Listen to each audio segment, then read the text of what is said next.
Hola a todos. Bienvenidos de nuevo a nuestro canal Historias, Mitos y Leyendas. Hoy nos adentraremos en la vida de uno de los filósofos más influyentes de todos los tiempos. Un hombre cuya sabiduría y métodos de enseñanza revolucionaron la filosofía occidental. Prepárense para conocer la fascinante historia de Sócrates. Comencemos.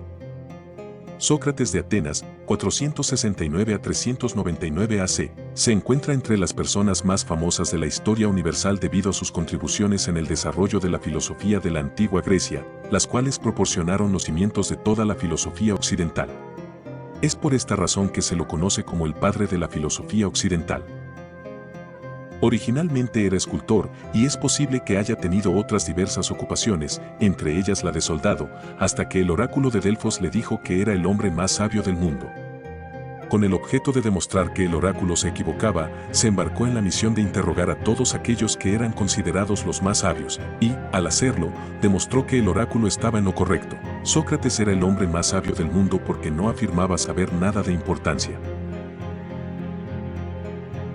Su discípulo más famoso fue Platón, aproximadamente 424-423-348-347 AC, quien lo honró con la creación de una escuela en Atenas, la Academia de Platón, y, aún más, con los diálogos filosóficos que escribió en los que Sócrates es el personaje principal. Aún se discute qué tan genuina es la representación de las enseñanzas de Sócrates que se hace en los diálogos de Platón, y es posible que jamás se llegue a una respuesta definitiva. El más famoso de los discípulos de Platón fue Aristóteles de Estagira, 384 a 322 AC, quien luego instruyó a Alejandro Magno, 356 a 323 AC, y fundó su propia escuela. A través de esta sucesión, la filosofía griega, de la manera en que fue concebida en primer lugar por Sócrates, se expandió por el mundo conocido durante las conquistas de Alejandro y luego de estas. Si bien la historicidad de Sócrates no ha sido discutida, el contenido real de sus enseñanzas es tan elusivo como los preceptos filosóficos de Pitágoras o las enseñanzas posteriores de Jesús, ya que ninguno de ellos dejó escritos de su autoría. A pesar de que se suele considerar que Sócrates inició la disciplina de la filosofía en Occidente, la mayor parte de lo que sabemos de él viene de las obras de Platón y, en menor medida, de otro de sus discípulos, Jenofonte, 430 aprox. 354 a.C. También se ha intentado reconstruir su visión filosófica con base en las muchas otras escuelas filosóficas fundadas por sus discípulos, además de la de Platón, pero son demasiado variadas para definir las enseñanzas originales que las inspiraron a todas ellas. La versión de Sócrates que nos ha llegado al presente desde la antigüedad podría ser en gran parte una construcción filosófica de Platón. En efecto, según el historiador Diógenes Laercio, aproximadamente 180 a 240 DC, muchos contemporáneos de Platón lo acusaban de reinventar a Sócrates a su propia semejanza para promover su interpretación del mensaje de su maestro. Independientemente de esto, la influencia de Sócrates terminaría sentando las bases de las corrientes filosóficas que llevaron a la formulación de la filosofía occidental y el pensamiento cultural subyacente de la civilización occidental. Vida temprana y carrera. Sócrates nació alrededor del 469 al 470 AC, sus padres eran el escultor Sofronisco y la partera Fenáreta. Estudió música, gimnasia y gramática en su juventud, las disciplinas de estudio comunes para un joven griego, y siguió la profesión de su padre como escultor. Según la tradición fue un artista excepcional, y se dice que su estatua de las Gracias, en la entrada a la Acrópolis, fue admirada hasta en el siglo II después de Cristo. Sócrates se distinguió en el ejército, y salvó la vida del general Alcibíades en la batalla de Potidea. Se casó con Jantipa, una mujer de clase alta, a la edad aproximada de 50 años, y tuvo 3 hijos con ella.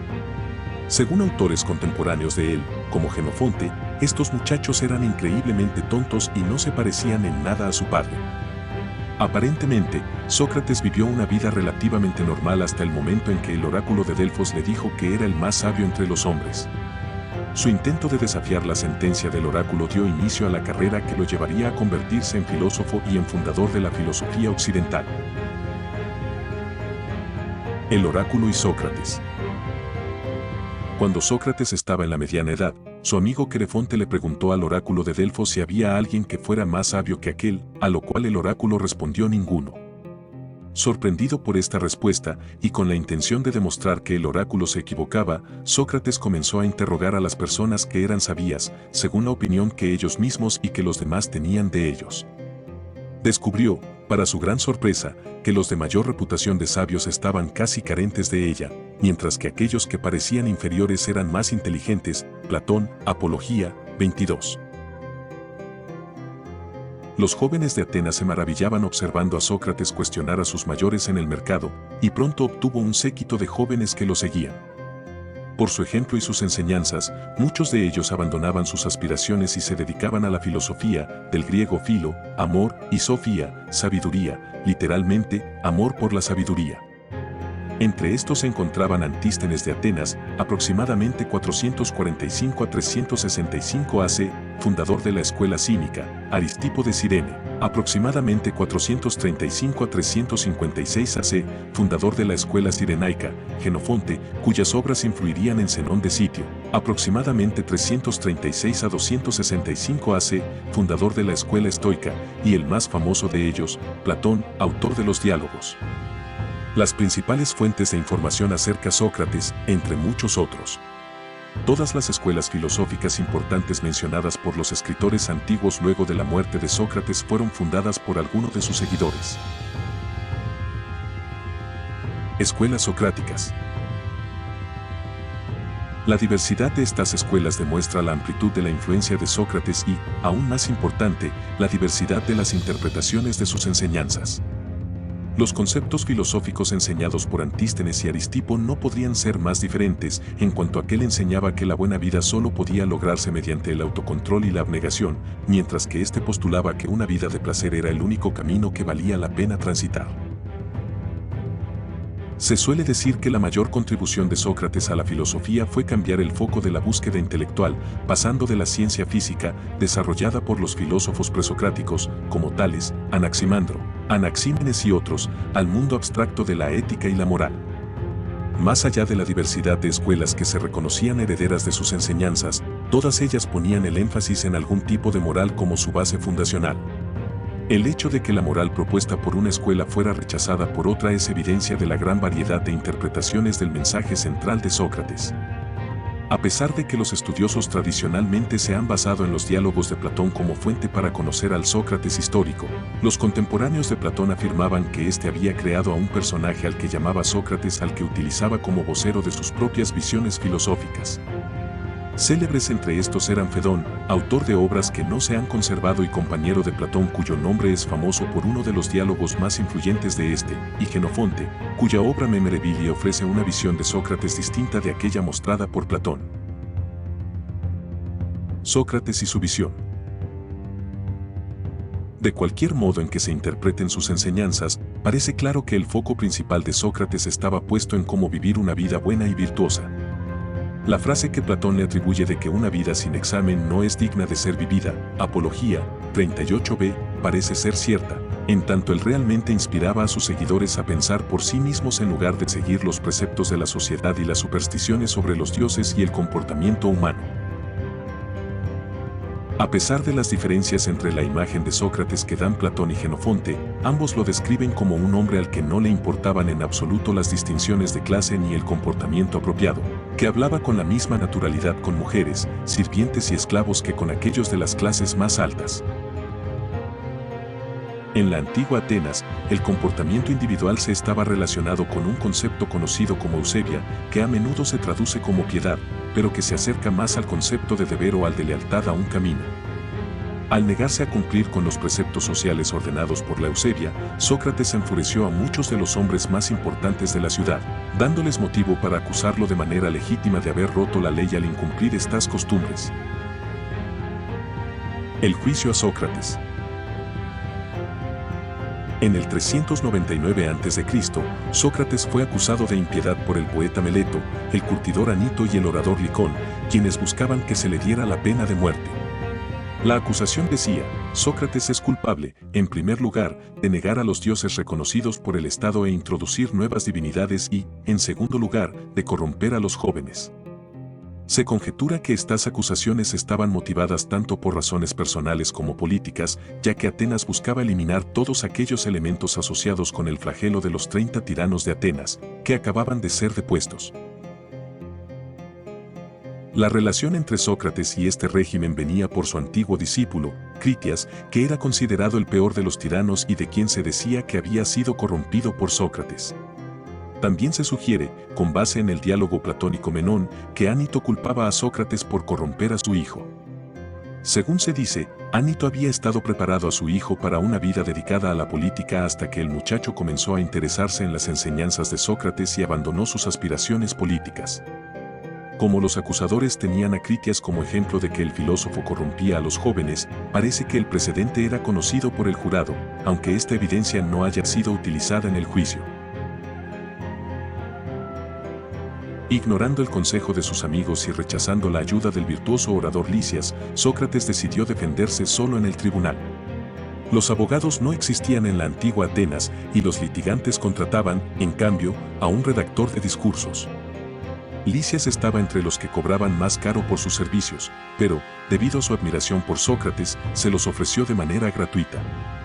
Lisias usualmente presentaba al acusado como un hombre bueno que había sido calumniado con una acusación falsa, y este era el tipo de defensa que el tribunal esperaba que Sócrates utilizara.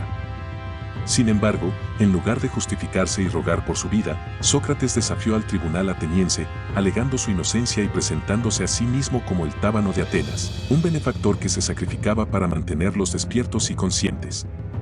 En la Apología de Platón, Sócrates dice: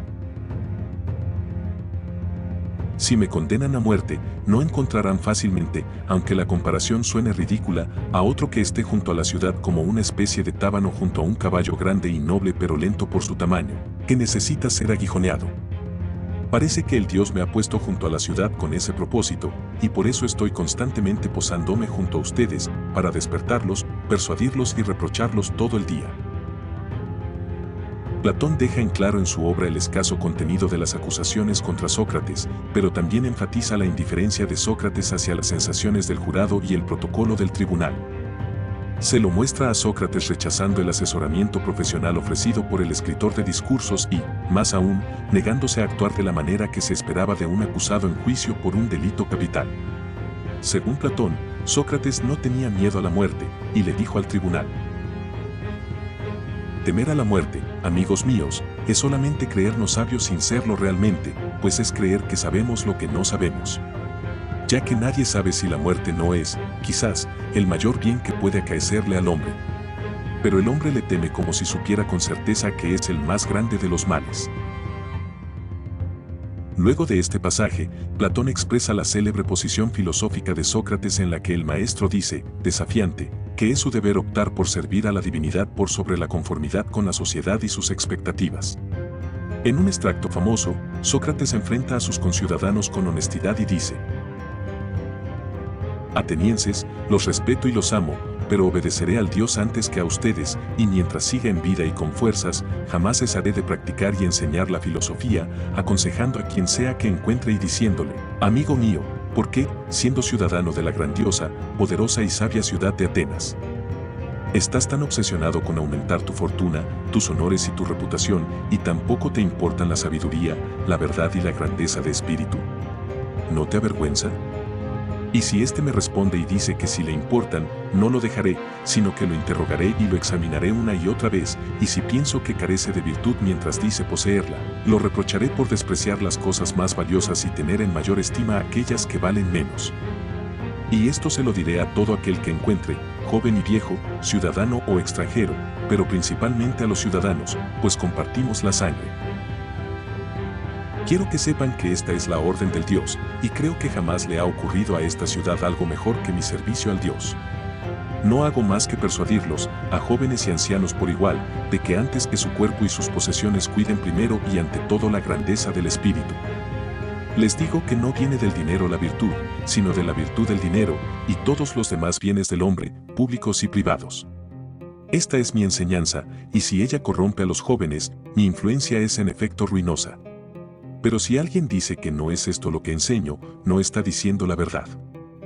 Por eso, atenienses, les digo, hagan lo que exige Anito o no hagan lo que dice Anito, absuélvanme o no, pero sepan que, sea lo que sea que hagan, jamás actuaré de otra manera, aunque debiera morir muchas veces más. Cuando fue el turno de que Sócrates sugiriera una pena para que se le aplicara en lugar de la muerte, sugirió que lo honraran con alimentos gratuitos en el Pritaneo, un lugar reservado para los héroes de los Juegos Olímpicos. Esto fue considerado un grave insulto al honor del Pritaneo y a la ciudad de Atenas. Lo usual era que los delincuentes enjuiciados para los cuales se exigía la pena de muerte suplicaran por su vida, no que se jactaran de heroicas proezas. Condena y desenlace. Sócrates fue condenado a muerte. Jenofonte dice que él deseaba este desenlace, y el relato del juicio que hace Platón en la Apología parece confirmarlo. Los últimos días de Sócrates son narrados por Platón en los diálogos Eutifrón, Apología, Critón y Fedón.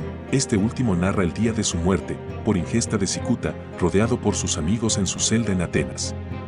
En palabras de Platón, este es el fin de nuestro amigo, a mi parecer, el más sabio y justo, y el mejor de los hombres que he conocido. La influencia de Sócrates se hizo perceptible inmediatamente en las acciones de sus discípulos, que desarrollaron sus propias interpretaciones de su vida, sus enseñanzas y de su muerte, fundaron sus propias escuelas de filosofía y escribieron acerca de sus experiencias con su maestro. De todas estas obras escritas solo nos quedan las de Platón, las de Jenofonte, una imagen ridiculizada de Aristófanes y los trabajos posteriores de Aristóteles. Sócrates no escribió ninguna obra, pero sus palabras y acciones en la búsqueda y defensa de la verdad cambiaron el mundo, y su ejemplo aún inspira a muchos en el presente. En sus últimas horas, Sócrates permaneció tranquilo y sereno, discutiendo sobre la inmortalidad del alma con sus amigos y discípulos. Bebió la cicuta con calma, mostrando valentía hasta el final. La muerte de Sócrates marcó un punto de inflexión en la historia de la filosofía. Aunque fue condenado por su propia ciudad, sus ideas y enseñanzas perduraron gracias a sus discípulos, especialmente Platón, quien continuó su legado y fundó la Academia, una de las primeras instituciones de enseñanza superior en el mundo occidental. La figura de Sócrates ha inspirado a innumerables filósofos, pensadores y líderes a lo largo de los siglos. Su compromiso con la verdad y la justicia, así como su voluntad de cuestionar todo, siguen siendo un ejemplo de la búsqueda del conocimiento y la sabiduría. Y así concluimos nuestro capítulo de hoy, la historia de Sócrates, el hombre que desafió a su tiempo y dejó una huella imborrable en la historia del pensamiento humano. Si les ha gustado este video, no olviden darle me gusta, suscribirse y activar la campanita para no perderse más historias fascinantes. Nos vemos en el próximo episodio de Historias, Mitos y Leyendas.